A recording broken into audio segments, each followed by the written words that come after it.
Young tiger NTR Bobby direction లో కళ్యాణ్ రామ్ నిర్మాణ సారథ్యంలో జై లవకుశ అనే సినిమా చేస్తూ బిజీగా గడుపుతున్నాడు.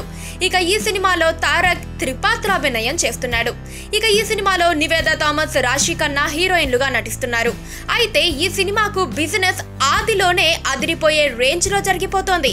ఇక ఈ సినిమా నిర్మాత కళ్యాణ్ రామ్ కు లాభాల పంట ఖాయంగా కనిపిస్తోంది. ఎందుకంటే ఒక ప్రముఖ ఛానల్ జై లవకుశ సినిమా శాటిలైట్ హక్కులను అధిక మొత్తంలో కొనుగోలు చేసింది. ఇది తారక్ కెరియర్ లోనే రికార్డు స్థాయి అని చెప్పవచ్చు. ఈ సినిమా శాటిలైట్ రైట్స్ హక్కులు 14 కోట్ల రూపాయలకు కొనుగోలు చేశారని సమాచారం.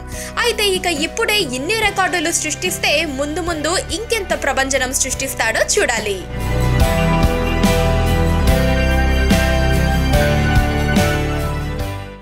పక్కనే ఒక గంట సింబల్ కనిపిస్తుంది కదా, దాన్ని నొక్కారనుకోండి, మేం చేసే వీడియో అప్డేట్స్, నోటిఫికేషన్స్ అన్నిటితో మీ డివైస్లో వాలిపోతుంది.